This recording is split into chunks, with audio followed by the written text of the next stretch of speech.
Good morning, everybody. So I thought for this week I was going to do some friendship bracelets, but I still need practice because they are kind of hard to do.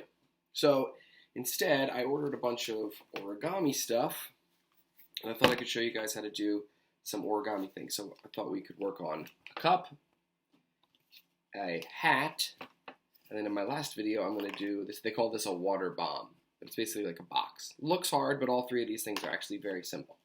And then maybe, I think for the last couple weeks of camp, I'll revisit some of the stuff like the GIMP and the friendship bracelets and the origami, and I'll show you harder things that we can do.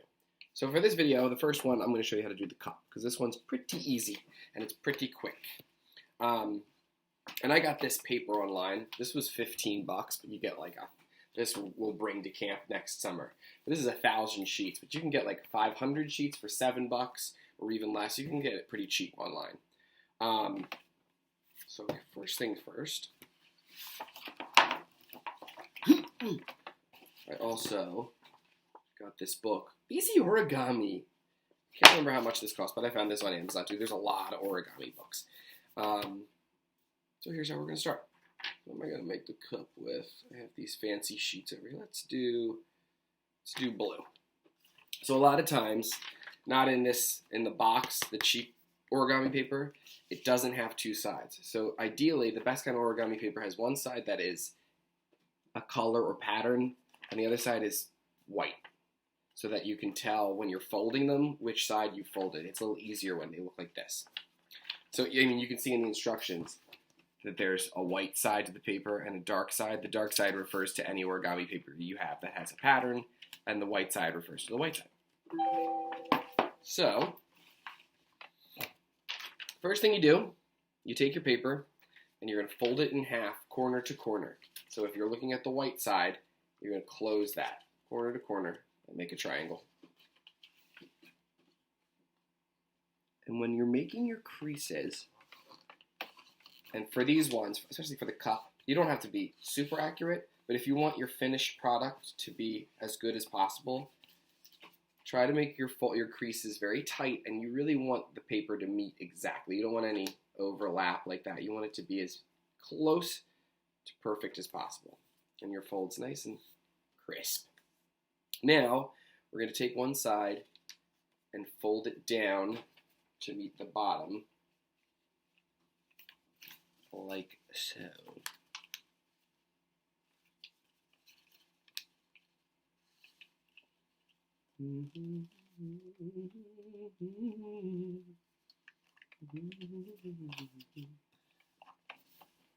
Okay, so you're just having this edge meet the bottom edge, and you're going to fold that to make a line there, okay? And then you're going to open it back up. So you're just making a line in your origami paper, because you're going to use that in your next step. Then what we're going to do, so I folded it like that, so I'm going to take this corner and I'm going to bring it up to where the fold, where the crease is in my paper. Do it and then I'll show you. So like that. So originally I had folded this down. Now I'm bringing this corner to where my crease was when I folded this part down. So see that point right there where the fold is? I unfold this and then brought that up to there. Boop, just like that. Okay? Then you're going to do the same exact thing with this side. So you're going to bring this corner up to this corner.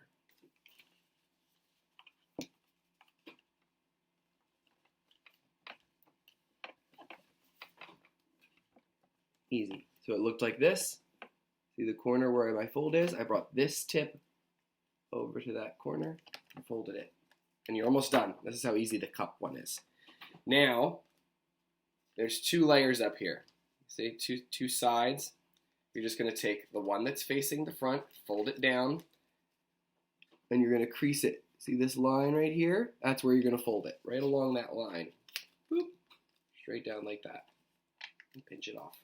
And then you're going to turn around, do the same exact thing on this side. Just fold it down, right along that line. And that's it. That's it. It's done. That's it. And then if you want to open it, just gently stick your finger in there, pop it open, you've got a little cup. Now see, I like this paper that has the two colors because it gives it a more interesting design. See, this paper is a little boring. If you don't have origami paper at home, you can use just printer paper or any kind of rectangular paper. You just fold it off and cut off the extra so that you make a square out of your paper. Any square paper, doesn't matter how big the square is. As long as it's square, you can use it to make any of these origami folds. So that's how you make a cup. Easy one. I don't recommend putting water in this. I used to try that when I was little, and then you make a mess and your mom screams at you. You could put like pennies and stuff in there, or just put it on the shelf. It's more for design and decoration, I should say. So that's it. That's how you make a cup. In the next video, I'll show you how to make a little samurai hat.